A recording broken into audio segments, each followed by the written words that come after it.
Hello friends, welcome to BH knowledge. మనకి central Sanskrit university నుంచి మనకి నాన్ టీచింగ్ జాబ్స్కి నోటిఫికేషన్ అనేది వచ్చింది.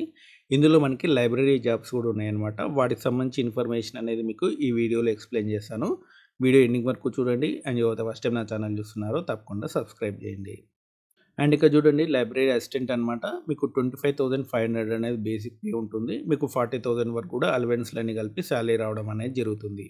ఓపెన్‌లో ఒక పోస్ట్ అనేది ఉంది. 32 ఇయర్స్ వరకు కూడా మీరు అప్లై చేసుకోవచ్చు. ఆ తర్వాత లైబ్రరీ అటెండెంట్ అనమాట. బేసిక్ పే 18,000, 30,000 వరకు కూడా మీకు శాలరీ అనేది వస్తుంది. ఓపెన్‌లో 4, ఎస్సీ వాళ్ళకి 2, ఓబీసీ 1, ఈడబ్ల్యూఎస్ 1, టోటల్‌గా 8 పోస్టులు అనేవి ఉన్నాయి. ఇది కూడా 32 ఇయర్స్ వరకు కూడా అప్లై చేసుకోవచ్చు. అండ్ ఎస్సీ, ఎస్టీ వాళ్ళు 5 ఇయర్స్, ఓబీసీ వాళ్ళు 3 ఇయర్స్ వరకు కూడా మీకు ఏజ్ రిలాక్సేషన్ అనేది ఉంటుంది. ఇందులో చాలా జాబ్స్ ఉన్నాయి. కావాలంటే నోటిఫికేషన్ అనేది చూసుకొని దానికి సంబంధించిన లింక్ అనేది డిస్క్రిప్షన్‌లో ఇస్తాను, చూసుకోండి. అండ్ ఆ తర్వాత వచ్చేసింది మనకి దీనికి సంబంధించినటువంటి ఆన్లైన్ అప్లికేషన్ ఆల్రెడీ స్టార్ట్ అయిపోయింది.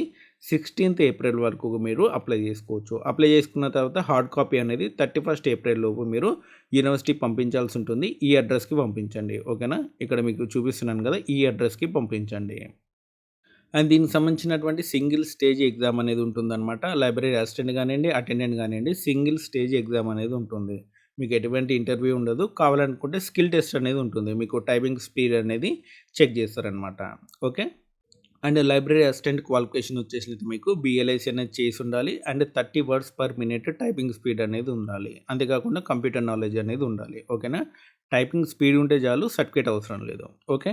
అండ్ ఆ తర్వాత లైబ్రరీ అటెండెంట్ వచ్చేసినది మీకు ఇంటర్ కంప్లీట్ అయ్యి ఉండాలి. సర్టిఫికేట్ ఇన్ లైబ్రరీ సైన్స్ అనేది ఉండాలి. 1 ఇయర్ ఎక్స్పీరియన్స్ ఉండాలి. కంప్యూటర్ నాలెడ్జ్ అనేది ఉండాలి. అలా అయితే మీరు లైబ్రరీ అటెండెంట్‌కి అప్లై చేసుకోవచ్చు. అండ్ అప్లికేషన్ ఫీ వచ్చేసినైతే రూ. 1000 అనమాట. ఎస్సీ, ఎస్టీ వాళ్ళైతే రూ. 500 అనేది పే చేయాల్సి ఉంటుంది. అండ్ దీనికి సంబంధించినటువంటి నోటిఫికేషన్ లింక్, సిలబస్ లింక్ అనేది మీకు డిస్క్రిప్షన్‌లో ఇస్తాను, చూసుకోండి. అండ్ ఇలాంటి అప్డేట్స్ కోసం మన ఛానల్ తప్పకుండా సబ్స్క్రైబ్ చేయండి. వీడియోని లైక్ చేయండి, షేర్ చేయండి. ఓకేనా? ఇంకేమైనా డౌట్స్ ఉంటే కామెంట్ సెక్షన్‌లో అడగండి. Thanks for watching.